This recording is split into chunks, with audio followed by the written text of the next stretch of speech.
All right, everyone. I want to now put everything together that we've been talking about this semester, this third quarter here.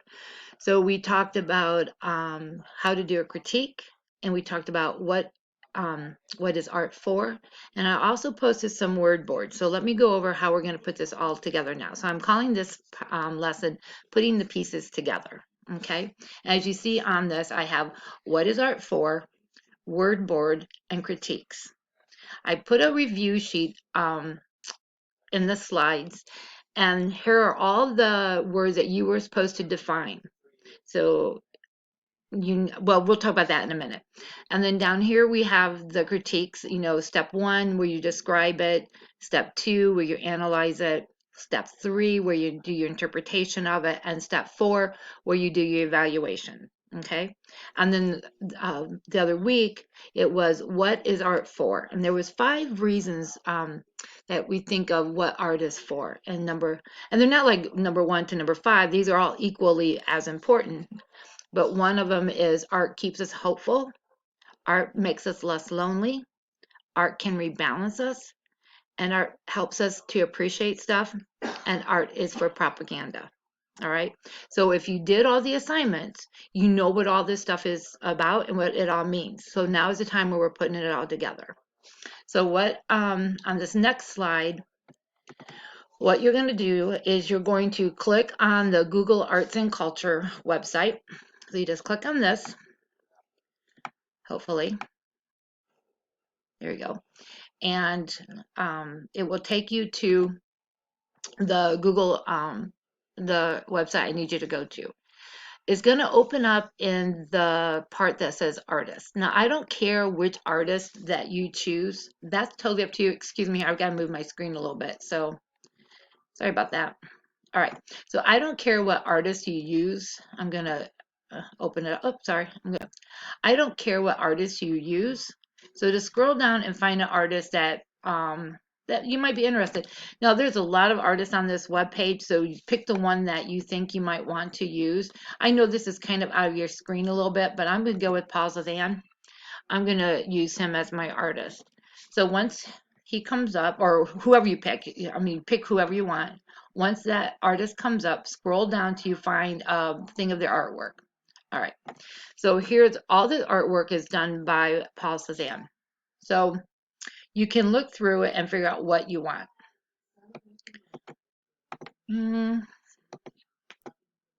It's downloading. Hold on for everybody. It's twirling. Oh, I don't really want that one. Didn't mean to click on anything particular yet. All right, so just scroll down till you find one that you like.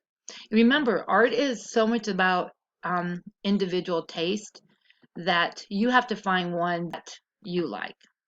So just kind of scrolling through it, I kind of see one that I am interested in.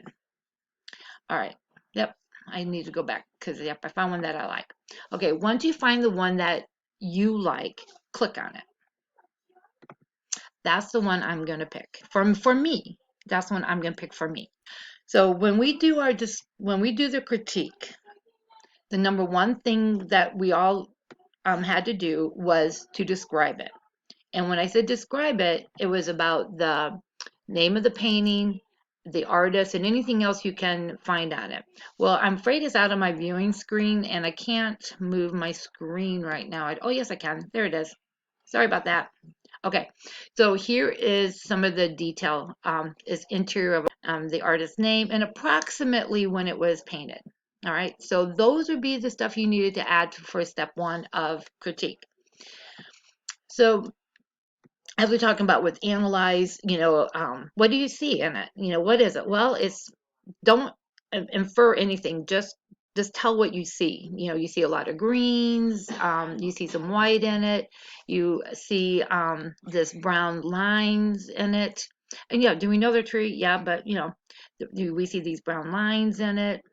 So that would be on step 2. Interpretation is how you interpret the painting, right? So I interpret this painting to be in a woods or in a forest. There's no houses around, so it's probably in the middle of something. I don't see any city lights around. It does seem to be maybe daytime or early evening. It's not dark, so that'd be my interpretation of it.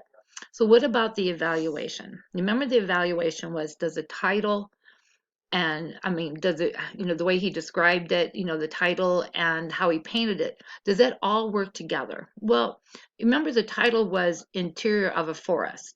So yeah, I do feel like you're in a forest, like in the center of a forest. So I say the name of it works. What about the colors and everything of the painting? Well, in art, you can make trees purple if you want, of course. But for this one here, yeah, using the different shades of greens and these oranges over here, I think the way Paul Cézanne painted this was appropriate. So in my little critique evaluation, that's real simple. Oh, the other thing I was going to say is that I found interesting on this painting was not only did he use trees that were straight up and down, he used trees that were also on an angle, on that slight curve. And it kind of like almost framed it around a little bit. How he used that tree as a curve and that one straight is almost put like a frame around the center or the interior of this painting. So I do find this painting to be, I would evaluate this painting as being successful for me. Now, in the last part of this, when I said, what is art for? You were to pick a painting that, I don't have any other better way of saying this than that it speaks to you. Something that when you looked at it, it made you feel a certain way. One of those 5 different things of what art is for. And we have as I said before, art keeps us hopeful, art makes us less lonely, art rebalances us, art helps us to appreciate stuff, and art is for propaganda. On this particular painting, for me, for Mrs. Ravel, maybe not for you or anybody else, but for me, this painting would rebalance me. This painting would be a painting that I would find that would center me and that it would surround me to help rebalance me. And I say that because of the way this pathway is and having these trees around me to the strong trees to help support me and the thinner trees the smaller trees they're all still around to help recenter me, rebalance me, and help me get through this pathway. So for me, this art would represent to me a way of rebalancing me.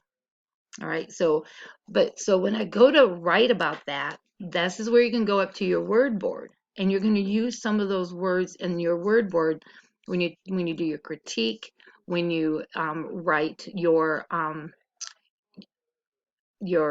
ideas about why you picked this artwork. So like up there, I would probably say something about this is not a realistic painting. Those trees, they're trees, but they're not realistic. You have the feel of them, but they're not realistic. The other thing is like the focal point. Even though there's, on this particular painting, to me, the focal point is this white area here. And so I would write something that, for me, the focal point would be this white area right here. That would be my focal point on this painting. Um, the other thing, the background, back in here would be the furthest thing back in the painting is the background, which is clear back in here, how he has these lighter shades of green in here. I might talk about the background of this painting. What's another word? I'm looking over here at my um, do I think it's a real creative painting? Maybe not. Maybe not. There's a lot of paintings of trees and woods and forests, so I can't say it's super creative, but I might use that word to say that it's not a real creative painting. A lot of painters, a lot of artists do paintings like this. Um, but aesthetically, I love this painting. And aesthetic means something that makes you feel good. It's pleasing to look at to me. So I would definitely say that about this painting for me. I'm not saying it is for you. All right. So that's what this is, putting all the pieces together. Find a painting, write your critique using the 4 steps, and then look at the 5 different reasons what art is for. Pick the one you picked the artwork for. Pick the one you were using and then write and put it all together. All right.